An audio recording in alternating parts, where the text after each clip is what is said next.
If I can have your attention here in the Media Center, we will now roll into our post-race media availability for today's AAA 400 Drive for Autism in the Monster Energy NASCAR Cup Series. And we're joined by today's runner-up finish, Kyle Larson, driver of the number 42 Target Chevrolet for Chip Ganassi Racing. Kyle, great run out there again today. Wild restart. Could you please walk us through that final restart from your perspective? Yeah, you know, it was a good race for us. Obviously, I didn't need that last caution. And, yeah, I mean, Jimmie's the best of our time, probably the best of all time. So he just has obviously a lot more experience than I do, you know, on the front row, late in races, and, you know, executed a lot better than I did. So I got to get better at that and maybe get some more wins. Okay, we'll open up the floor for questions. If you have a question, please raise your hand. We'll get a wireless microphone to you. We'll start in the back with Kyle. Kyle Magda, Performance Motorsports Network. Kyle, did you notice anything in the outside groove there on that last lap? Was it cleaned at all, or it looks like you're running through a bunch of speedy dry there? I mean, it didn't matter for me. He was already clear of me by the time we got to turn one. So, I mean, I got loose off of two, but I was also trying to run really hard. So I don't know if the speedy dry affected me at all. He'd already had me beat by the time I got to one. Any additional questions downstairs? Okay, we'll go here to Tom. Tom Bowles, front stretch. Kyle, I just wanted to see if you would walk through the contact that you had with the 78 a couple times during the race. Is everything okay? Yeah, yeah, it's fine. I was on 2 tires, I think, at that point, and I was just trying to fight him off, you know, as good as I could, and you know, his patience probably ran out with me, and you know, shoved me into 3, and I almost got in the wall, but was able to stay out of it. And yeah, I mean, we were just racing hard. We're race car drivers, so that's what we're supposed to do. Always enjoy racing him. He was really, really fast the first half of the race, and I was just racing him hard to try and hold him off. We'll go next to Dustin. Dustin Albino, frontstretch.com. Kyle, you led a career high in laps led. Is this the biggest disappointment of your career? That's a dumb question. No. No, I mean, I've had bigger disappointing races, I guess. I don't know. It's not. I mean, it's disappointing that I didn't win, but it's also, you know, a positive that we led more than half the race and held off guys on 4 tires when we had 2, and you know, we were at a disadvantage a lot of the time and was able to hold people off. So I mean, I'm disappointed that I didn't win, but I'm proud of the effort that our team put in, and you know, proud of myself for the effort I put in most of the race. Yeah, I just got to get better. Would you say this is the best car you've ever had? At Dover, for sure. I'd say the best car I ever had was Fontana when I won. So yeah, I mean, this was close to it. Yeah, it's just, this place is hard. I don't think you ever really feel perfect here. Any additional questions for Kyle? Kyle, thanks for joining us. Good luck next week in Pocono. You too. Sorry you lost. We will continue on with today's post-race media availability. We're joined by today's third-place finisher, Martin Truex Jr., driver of the number 78 Furniture Racing Toyota. And Martin, you know, you had a strong car out there again today, a wild restart there at the finish. Would you please walk through the end of the race from your perspective? Well, you know, for us it was the end of the race was really all about just trying to pass cars and get back to the front where we'd been all day long.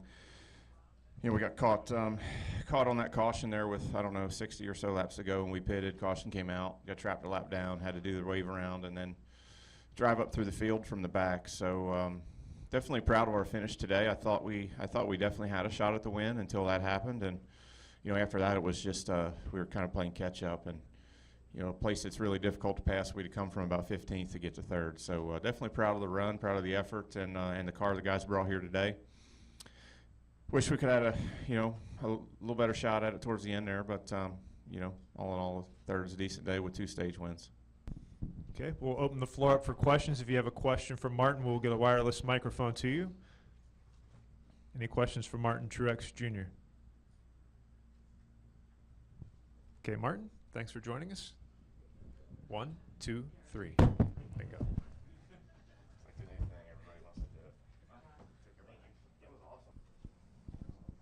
We're going to go ahead and continue on with today's Monster Energy NASCAR Cup Series post-race media availability for the 48th annual AAA 400 Drive for Autism.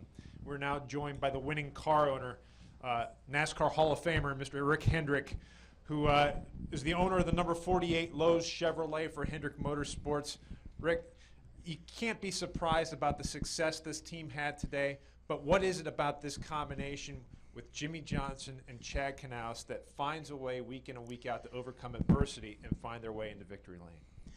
You know, Jimmie is just, this is probably, I would say, his best track, and they have figured out a way to be competitive every week, and this was probably one of the most competitive races I've seen, and you know, we've lost a lot of them on restarts and able to pull one off today. Jimmie just is, I think, because of the banking and the way the car lands, and you have to run the car loose, and then Chad, and they've worked together here so many times. You know, if you can just be in the top 5, you know, didn't like to have to start in the rear, but he's got a pretty good record of coming from the back, so it was a great day. Okay, we'll open up the floor for questions. If you have a question for Mr. Hendrick, please raise your hand. We'll get a wireless mic to you. Any questions for Mr. Hendrick? We'll go ahead and start with Pat and then go to Bob.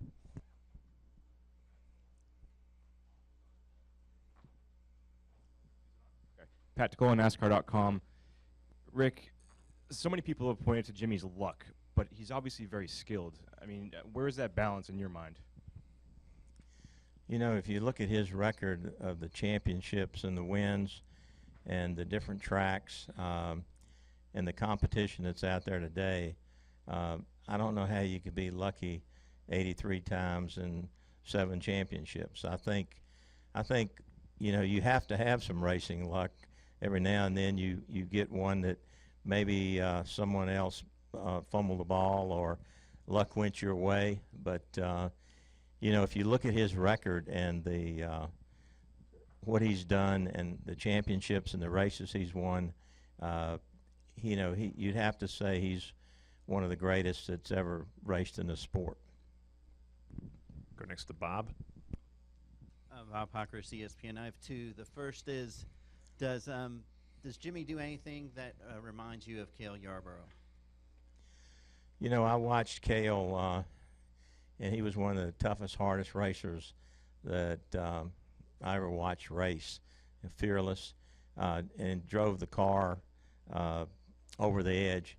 And Jimmie does the same thing, but Jimmie makes it look smooth. I think they're, you know, I guess I like Parcells' quote, you are what your record says you are. And, you know, I think they're a little bit, the way I remember Cale, they're a little bit different in their approach, but their record is the same. And he had the Cale tribute helmet. Was there any part of you that said, don't break that out until you actually tie him? I'm sorry now? Oh. Yeah, no. You weren't superstitious about him having that helmet before he tied Cale. I was more concerned about whether I could get the helmet. We are now joined by today's winning crew chief, Chad Knaus, who had some adversity from the get-go this morning, starting from the rear with a gear change. Could you walk us through that process, and what was your mindset as far as game planning then for the race? Yeah, it's obviously unfortunate, and we've Mr. Hendrick and I were talking last night about why we had to change the gear and what happened, and quite honestly, over the course of my career, I think we've only had maybe 4 or 5 gear failures, and if you really start to look at that, and the races that we've had at Hendrick Motorsports and what we've done, that's a pretty small percentage. So we'll take that one on the chin if we need to. But to start last, it's kind of ironic. Jimmie and I and my engineers were talking about starting at the rear of the field and how stage racing has quite honestly helped the guys that have that deficit. And we played that. We felt like the strategy was going to work out for us. And fortunately enough, we had a really fast Lowe's Chevrolet. And were able to capitalize and get up into the top 20. We had a caution fairly early. We came in, got some tires, were able to migrate up towards the front. And with the speed the car had in it, and obviously Jimmie's fantastic here at this track, we were able to run in the top 5 the majority of the day, battle for the lead, first, second, third, and stay in position. So it's not exactly how we wanted the day to play out. We wanted to go up there and just take it and run away with it, but being in position and allowing Jimmie to have the opportunity to get after it on that last restart, honestly, that's what it's all about. Okay, we'll continue on with questions here in the deadline room. Please raise your hand. We'll get a wireless mic to you. We'll start here and then go to Jeff. Tyler Head, the racing experts. Obviously, you guys have enjoyed a lot of success all around the circuit, but none more so really than here. When you come here each year, each season, do you have more confidence? Is it more comfortable coming to this track knowing that you have had so much success? Yeah, I think you're always more comfortable going somewhere where you've been successful and you've got a good history. There's venues that you go to, and if any of you guys have ever played sports or any type of competition, you know that there's a time when you walk in the door and you feel like that you've got it or you've got an opportunity. And I can tell you when the 48 team and Jimmie Johnson, they roll into this racetrack, everybody's on their tippy toes and their chests are puffed out.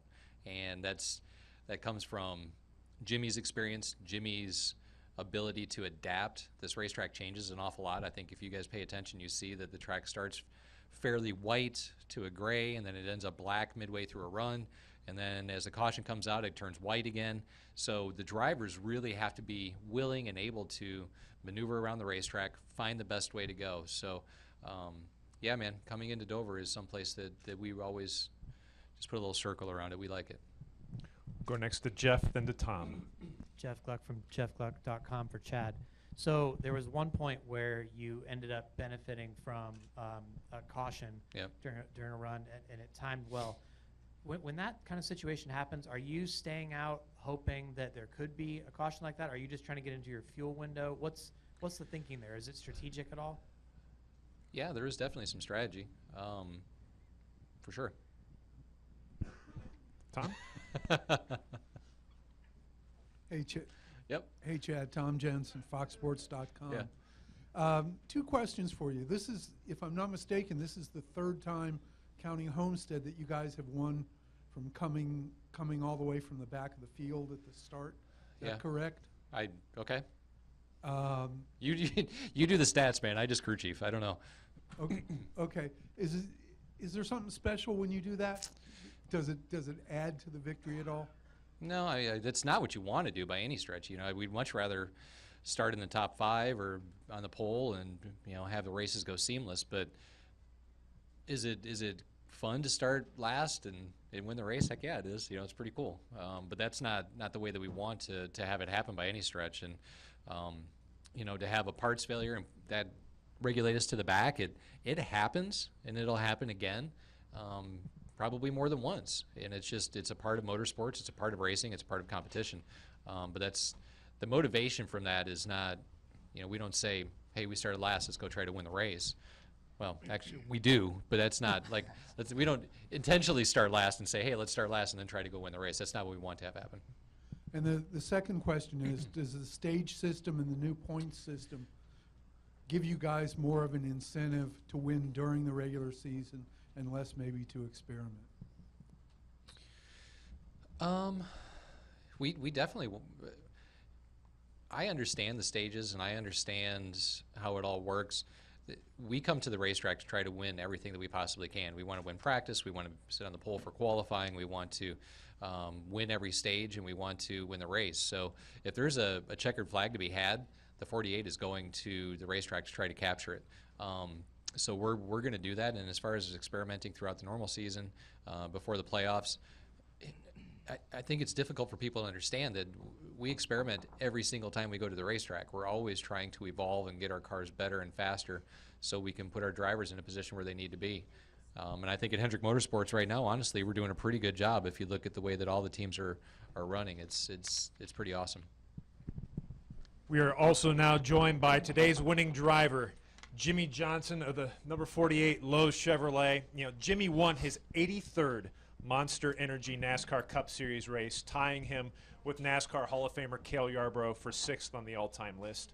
He also won his record 11th race here at Dover, becoming only the third driver to win a race, 11 or more races at a single track. Those other two drivers are none other than Richard Petty and Dale Waltrip.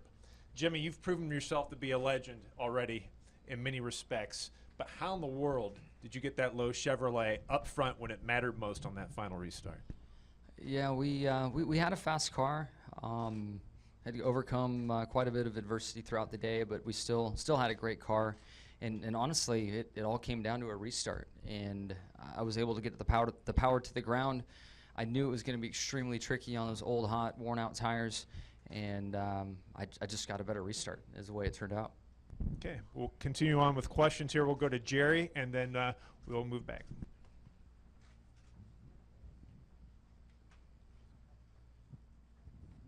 Jerry Jordan, kickingthetires.net and PRN.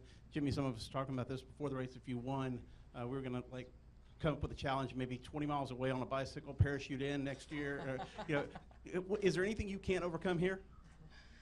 This is a good one for us, and I've always been better at passing people. I think our stats from qualifying versus race wins really show that, and it's frustrating. We live in an environment where qualifying needs to be a priority, and we need better pit stall picks. But you put that rabbit out in front of me, and I'll chase it down. So it's just the way I've always been. Tyler, head of the racing experts. Jimmie, can you just speak to the contrast of last week running out of gas in the closing laps and the feeling of defeat there versus here having an opportunity to seize a win and being able to do so? Yeah, I think at the root of our opportunities to win have been Chad's aggressive calls, and the fact that we've won a couple races gives him the freedom to really swing hard and take chances. And we stayed out on the track when others hit pit road in the later stages of this race, and that really turned out well for us. He made the audible at the 600 when everybody hit pit road that, hey, let's try. And it's nice to be in this position to have a couple wins, to know that we're in that top 16 and to take more chances to win, because everything's about that trophy. And to be in contention week in and week out like we have been makes me very proud. And then to see his aggressive calls makes it a lot of fun. Before we continue on, any additional questions for Mr. Hendrick or Chad? Gentlemen, thank you. Congratulations. Good luck next week in Pocono.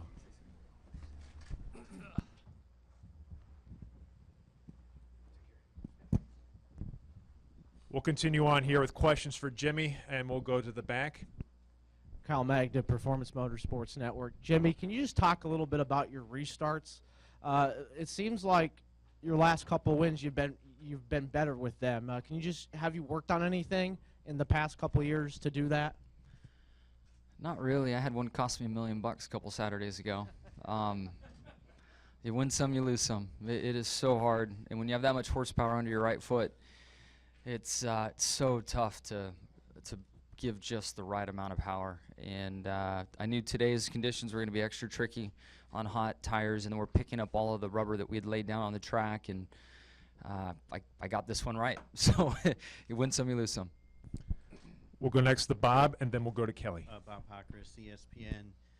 Can you talk about the meaning of tying Cale's win mark, and also were you being presumptuous at all with the helmet, breaking it out before you had tied it? No, I mean, it was time for a new helmet. We're trying to increase our inventory of our helmets, and we had one coming in this weekend, and my helmet painter and I discussed doing a tribute helmet. It just felt really good last year to honor Dale and Richard with the helmet that I wore at Homestead, and was able to tie those guys with 7 championships. And just kind of opened my mind to the opportunity I have to help some younger fans and to honor Cale Yarborough, to help younger fans know the name, know the face. So it's something that's been in the works. The helmet's been underway for a few weeks being painted, and then it just arrived here this weekend. I really anticipated wearing it more than one race. I'm not prepared for what my next plan is necessarily, so I might wear this helmet for a few more weeks. But it's just a great opportunity. A great opportunity for me to honor Cale, and drivers have always used their helmets as their voice in a way to honor someone or send a message. their own personality. You know, there's always been a lot of freedom with the driver's helmet, and I think it's just really been a neat opportunity for me to honor Dale and Richard and now Cale. Oh, yeah, the meaning. Man, to remember that old dirty couch I was sitting on in El Cajon, California with my parents. We didn't want to turn the AC on because it cost too much. Sweating at 100 and whatever degree heat out in El Cajon, watching NASCAR races on TV and sitting on the couch and pulling for that 28. You know, to tie him is just mind-blowing. I was very fortunate to have a similar experience when I tied him with the 3 consecutive championships, and he surprised me at the banquet. But to tie him at 83 wins, I swear to you, I only dreamed of winning a race. And to have 83 and to tie him is just absolutely mind-blowing. Go next to Kelly. Kelly Crandall, Racer.com. Jimmie, the 42 team over the radio, speaking of restarts, on that last one kind of protested that maybe you were laying back. Kyle Larson later said, you know, he spun the tires. But did you do anything different on that last restart to get a better launch than he did? I did everything I could to beat him. Lay back, went forward. I laid back early, went forward late. He jumped first. You know, he's the leader. He's supposed to jump first. I just made sure I didn't jump before him. But when it mattered, I was actually ahead of him by a couple inches. So they can protest all they want. I got the trophy. I did everything I could to beat him and did it. Additional questions down here. Let's go to Brant.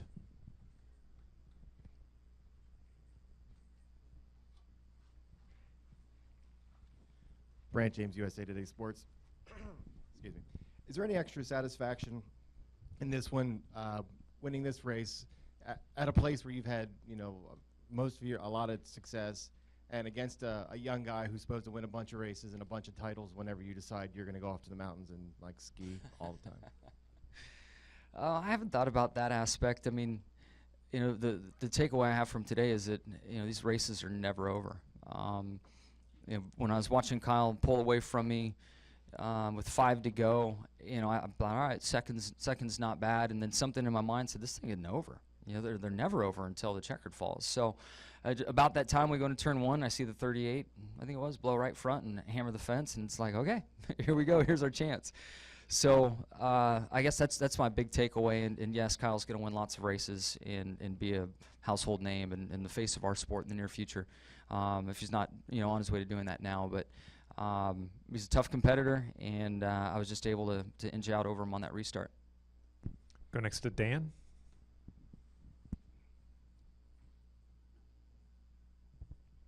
Dan Gelson, the Associated Press.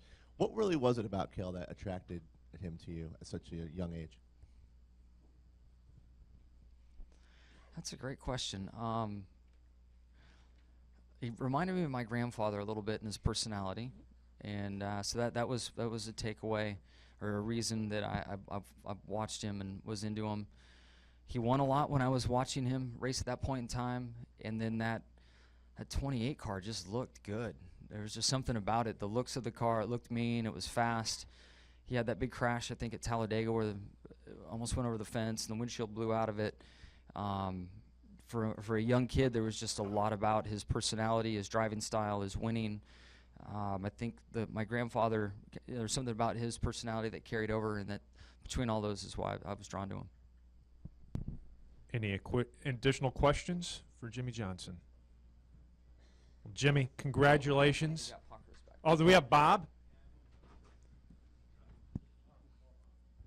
Were you confident you could, Bob Pockers, ESPN, were you confident you could have held off Larson if it went green the full 2 overtime laps? Once I heard clear, I took a deep breath and knew I was going to have my hands full. I hadn't been in clean air yet to know what my car would do, and I knew how hard it was to pass the 42 or the 78.